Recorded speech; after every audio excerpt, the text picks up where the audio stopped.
Bom dia, boa tarde, boa noite. Sejam bem-vindos. Aqui quem vos fala é o Wilson, diretamente do Instituto Voigt, e hoje nós vamos falar de um assunto que é bem importante, né, que é o sistema urinário, a embriologia do sistema urinário.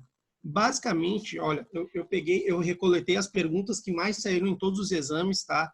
Enquanto a Soledade foi chefe de cátedra lá da UAI. Então, a probabilidade delas fazerem essas perguntas são grandes, porque normalmente os professores não dão muita ênfase em biologia, mas o que elas querem de biologia é que você saiba minimamente algumas coisas, tá? Então, olha só, no desenvolvimento embrionário do aparato urinário, quando começa a se formar três órgãos, né? Aí vai pedir assim, nome em ordem cefálico-caudal e indique com um X qual tem função excretora, certo? Então, de cefálico a caudal, tá pedindo aqui, né? Então, a gente tem o pronefron, mesonefron e o metanefron. O pronefron, o que acontece? Ele não tem função excretora porque ele, em seguida, ele vai ser degenerado, certo? Então, durante o passo, ele vai ser degenerado, certo? Então, ele não tem função excretora. Quem vai ter função excretora é o mesonefron e o metanefron. A gente vai ver o que essas estruturas vão originar mais adiante, certo? Então, a semana na qual o metanefrons começam a ser funcionantes é a partir da 12ª semana de gestação, certo? Então, eles começam a ser funcionantes a partir da 12ª semana de gestação. O que eu preciso saber? Então, os metanefrons vão dar origem ao que é o rim definitivo. Então, se a professora perguntar quem é que vai dar origem ao rim definitivo, você já sabe que é um metanefro, certo? Ele vai aparecer durante a 5ª semana, mas a gente já pode dizer que ele começa a funcionar na 4ª semana, certo?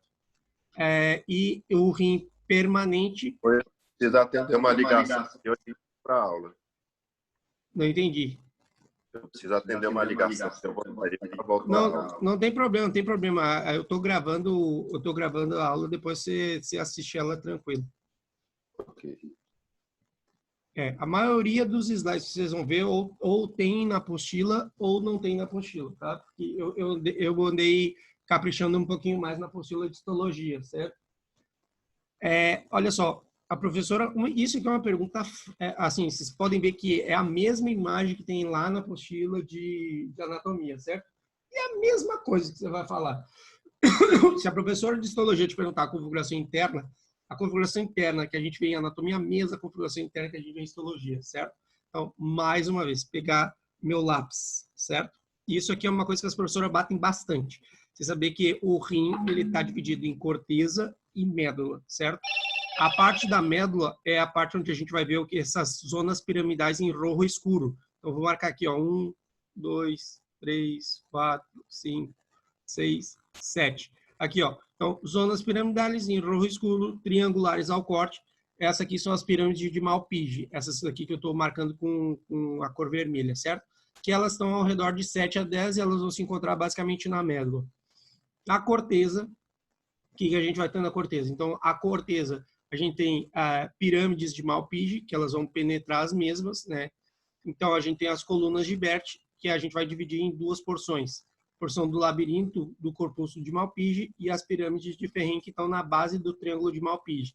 Se a gente for ver aqui, ó, essa aqui é a base, essa aqui é a base. Já deu para entender, né? Essa aqui é a base do triângulo de Malpighi.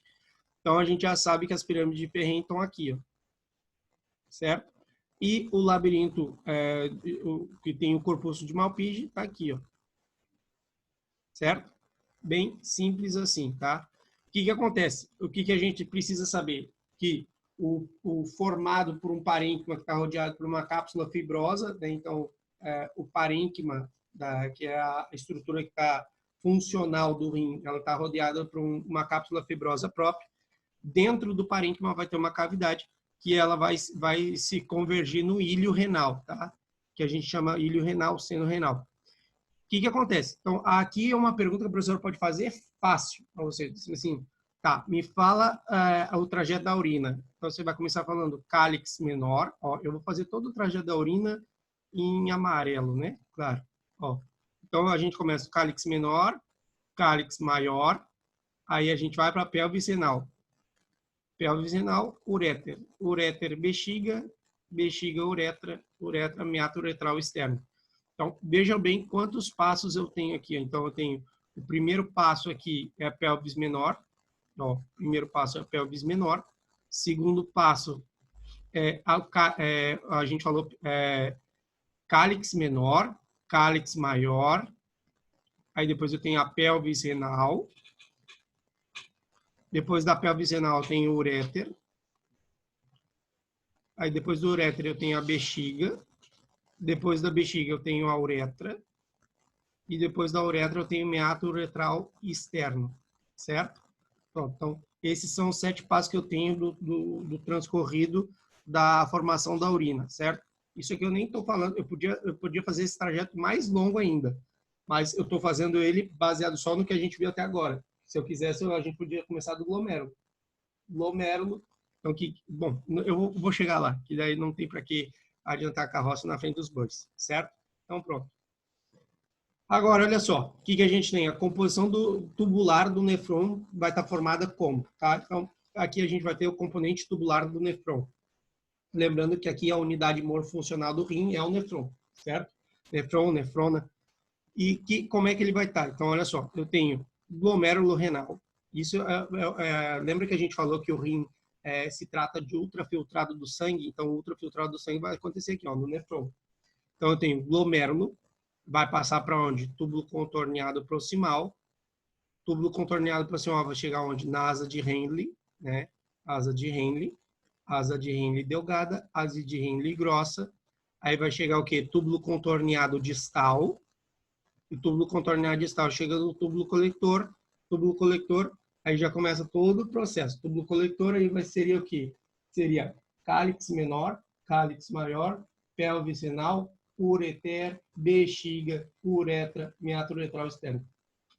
Certo? Então, esse aqui é o trajeto mais complexo que tem da via urinária, certo? E podem perguntar. Outra pergunta que vocês têm que entender, aqui. A professora vai perguntar, me fala, isso é pergunta, olha, certeza que a professora vai perguntar isso aqui, olha, tão certo como está o ar que eu respiro. Eu vou elevar esse slide aqui para 3 estrelas, porque eu me lembro que a professora perguntou isso aqui para uma pessoa em específico e a pessoa não soube dizer. A professora perguntou o seguinte, tá, legal, você falou da nefrona, você falou do trajeto, agora me fala quem é que está na corteza e quem está na médula, certo? Então, quem está na corteza do componente tubular da nefrona? Então, tem que falar túbulo contorneado proximal, túbulo contorneado distal. Eu tenho, olha só, tenho uma parte pequena do túbulo coletor, que está na corteza, e na médula eu tenho quem? Eu tenho a asa de Henle delgada, a asa de Henle grossa, e eu tenho túbulo colector, certo? Então, você saber discriminar isso aqui, ó, naquela linha verde ali, que eu tenho da linha verde para cima, corteza, do que eu tenho da linha verde para baixo, médula, certo? Vocês têm que saber identificar isso aqui da melhor forma possível, que isso aqui é cobrado sim ou sim. A professora vai perguntar, tá? Não tem escapatória, tem que saber. Outra pergunta que a professora gosta de fazer é o nefrão distal está composto por quem? Então, olha só, o nefrão distal, a partir do nefrão distal, se vocês pararem para ver aqui, ó, vou voltar a... Olha só, essa imagem aqui. Quando a gente fala nefrão distal, a gente está falando dessa partezinha aqui, ó. Tá? Essa parte que eu estou marcando aqui. Isso é o nefrão distal. Isso aqui é o nefrão proximal. Nefrão distal, nefrão proximal. Tá? Então, é diferente. Então, o que acontece? Quando eu pego, me deparo aqui e me pergunto sobre o nefrão distal está composto por quem, eu tenho que falar mácula densa e túbulo contorneado distal, certo? O túbulo contorneado distal é esse que está passando aqui em cima, ó. Esse aqui é o polo vascular. Lembre que a gente também tem essas divisões, né? Tem um polo, ó, vou marcar aqui para vocês verem, ó. Eu tenho um polo vascular e eu tenho um polo urinário. Tá? Então, polo vascular, por quê? Porque está chegando a arteríola aferente, arteríola eferente, e eu tenho o túbulo contorneado passando por cima.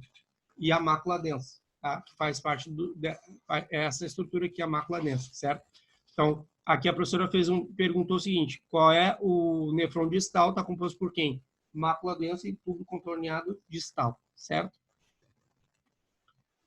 Outra coisa que é perguntado, mensânglio intraglomerular, tá? Quem é que vai fazer parte, quem é que vai formar o corpúsculo renal? Então, quem vai fazer parte do corpúsculo renal vai ser o mesangue intraglomerular, que é essa partezinha que está bem aqui. Eu tenho quem mais? Eu tenho o glomérulo, ó, vê que o glomérulo já é uma estrutura maior, e eu tenho pequenos vasos, ó, tá vendo? Isso aqui são pequenos capilares, isso aqui, ó, todos são pequenos capilares. Agora, olha só, se nós estamos falando que são capilares, qual é o epitélio desse capilar aqui que está no rim? Olha aqui, ó, dá para ver, olha que coisa linda, dá para ver. É um epitélio que simples, plano, dá para ver, solta aos nossos olhos. Aí a gente olha aqui, ó, a cápsula de Bowman aqui, ó, que tá voltando aqui, ó. Isso aqui é o epitélio simples plano, porque vai ter intercâmbio. Tô fazendo intercâmbio, fazendo ultrafiltrado do sangue, tá? Então essas coisas a gente consegue gritantemente, grosseiramente enxergar. Os capilares glomerulares, a professora vai perguntar assim, como é que são os capilares glomerulares renais? Fenestrados. Aí ela diz, o que é fenestrado? Fenestrado é cheio de buraco. É cheio de arestas aqui, ó. Tá vendo aqui, ó, esses furos todinhos? Então, os capilares glomerulares renais são fenestrados, certo? Que é para permitir justamente o passo de substâncias, tá? Então, ele é um capilar fenestrado. E esse aqui é o famoso podocito. O podocito que ele tem... podocito, para quem não sabe, é uma célula que tem forma de pé. Tá? Por isso que fala podo de pé, cito, célula. É uma célula que tem forma de pé, tá? Outra pergunta, 3 estrelas mais uma vez. Ó. Aqui no sistema renal está cheio de 3 estrelas. O que acontece? A gente vai ver como é que se forma a barreira de filtração glomerular. Então, olha só, da luz do capilar para atravessar para a cápsula de Bowman, tem que passar 3 estruturas, obrigatoriamente. Tem que passar o endotélio fenestrado, que é o lugar que ele está cheio de furo, tá? Então, aqui vai acontecer a primeira filtração, vai passar por uma membrana basal glomerular, e aí depois vai passar pela projeção dos podocitos, certo? Ou seja, tem que passar por essas 3 estruturas.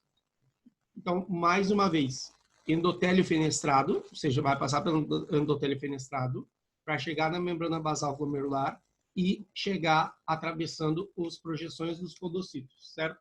Isso aqui é uma pergunta, olha, 3 estrelas, porque eu tenho certeza que o professor vai perguntar. Para quem tiver que falar do sistema renal, do aparato renal, vai perguntar isso aqui.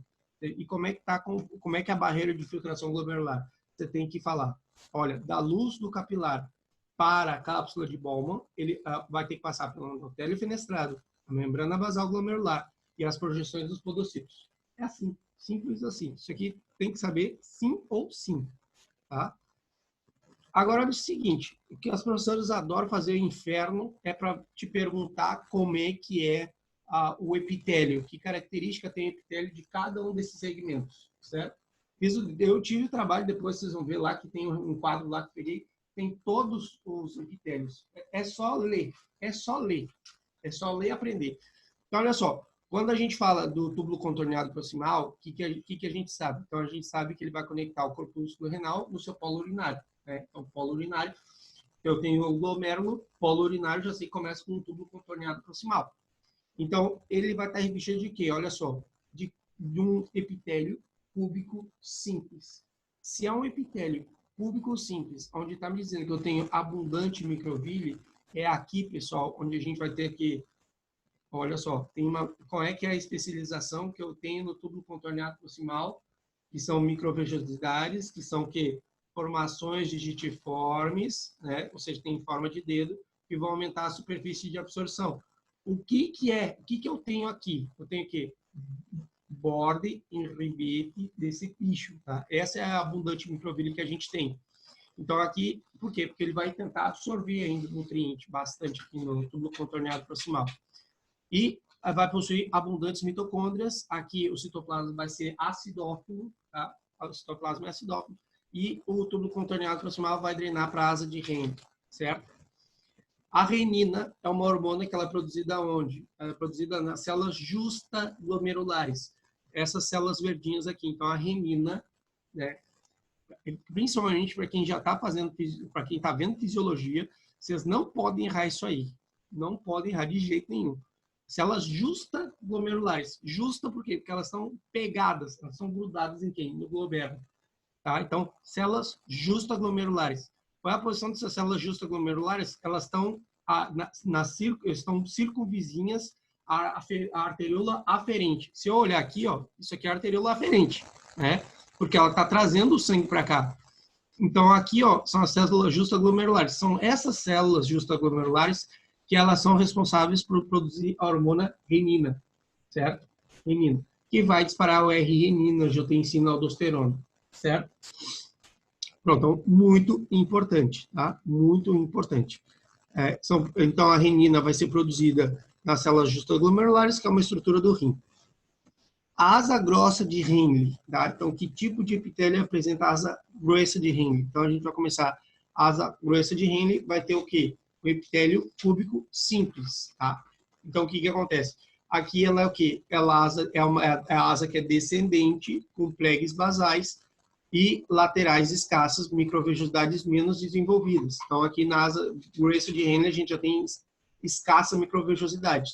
Na asa ascendente, a gente tem plegues basais laterais com menor quantidade de microvellosidades, ou seja, quanto mais eu vou adentrando na asa de Henle grossa, menos vellosidade eu tenho.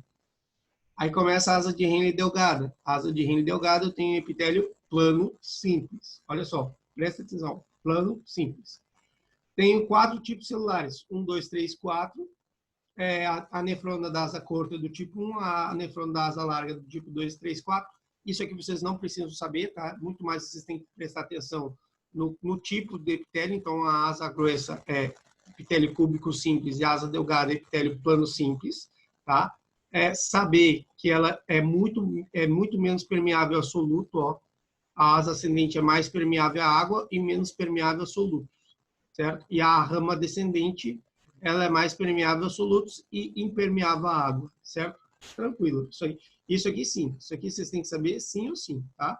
Essa partezinha aqui de baixo vocês têm que aprender ela, tá? Bom, e aqui, como eu falei, né? Eu prometi.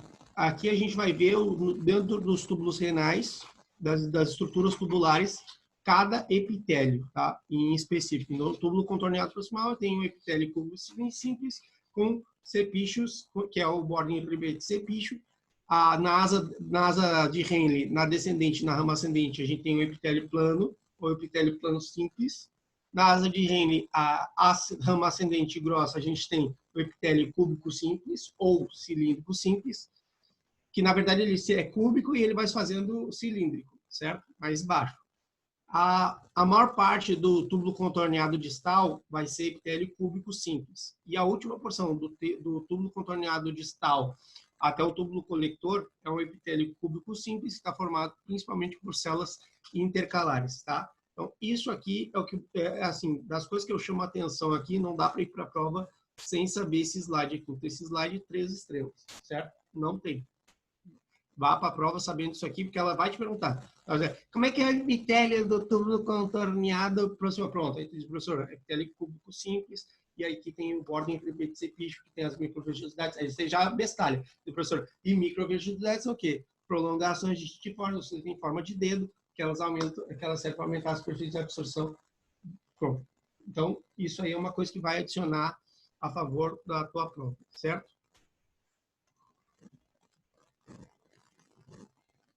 Olha só, então, como é que atua a hormona antidiurética? Quem gosta de perguntar isso aqui é a Laura, tá? Então, já estou explicando. Se alguém cair com a Laura não vai querer essa explicação. Eu botei essa explicação quase fisiológica, tá? Mas eu vou explicar para vocês o que ela vai cobrar de vocês, que vocês saibam. Então, olha só. Eu já sei que quando eu tenho diminuição de sódio ou diminuição da pressão arterial, vai disparar a renina, tá? Então, tem diminuição da concentração de sódio, diminuição da pressão arterial, ou um ou outro, vai disparar o sistema renina, angiotensina, aldosterona. O que acontece? Uma vez que disparou a renina vai fazer o quê? Ela vai ativar o angiotensinógeno que está no plasma. Vai passar angiotensinógeno tipo 1, angiotensina tipo 1. A angiotensina vai circular no sangue e vai chegar no pulmão, onde vai ser convertido pela enzima. Tem uma enzima que se chama enzima convertidora, que é o quê? Ela vai passar a angiotensina 1 para a angiotensina 2. E a angiotensina 2 é que sim, tem função, porque ela vai atuar na glândula suprarrenal para fazer com que tenha secreção de aldosterona. Tá? Então, e o que a aldosterona vai fazer? A aldosterona vai reabsorver sódio e reabsorver água. Porque se você parar para ver, ó, tem diminuição da concentração de sódio e diminuição da pressão arterial. Qual é o mecanismo mais fácil que eu tenho para aumentar a pressão arterial? É aumentar a concentração de sódio e reter a água, porque eu estou aumentando o volume. Então, se eu aumentar o volume, minha tensão arterial vai aumentar. É simples assim. E aí eu vou ter aumento da tensão arterial. E a angiotensina também ela vai promover, por outro lado, a vasoconstricção, né? Então, se eu tenho vasoconstricção, eu já estou fazendo com que a minha tensão arterial aumente, né? Porque eu reduzi a luz. Então, a pressão que vai ser exercida nos vasos sanguíneos vai ser maior. O que eu tenho que saber? A antidiurética ela vai atuar basicamente aonde? Isso é a pergunta de $1 milhão que vocês têm que aprender a responder, certo? Que é o quê? Olha só. O professor vai dizer assim, e onde é que atua a aldosterona? A aldosterona, que é a hormona antidiurética, ela vai atuar no túbulo contorneado distal, tá? E no túbulo coletor, fazendo o quê? Reabsorvendo água. Talvez essa seja a explicação mais simples que vocês podem dar para poder safar essa pergunta, certo? Então, mais uma vez, o que eu tenho que saber? A ação da angiotensina 2 tem ação em basicamente o quê? Na secreção de aldosterona, que é a hormona antidiurética, vai atuar no túbulo contorneado distal e no túbulo coletor, reabsorvendo água. No que eu vou reabsorver água, ela também vai reabsorver sódio. E aí, o que acontece? No reabsorver água e sódio, eu vou produzir um aumento da tensão arterial. E, por outro lado, a angiotensina 2 ela vai atuar como vasoconstrictor, também aumentando a tensão arterial. Tudo isso com a finalidade de aumentar a tensão arterial, certo?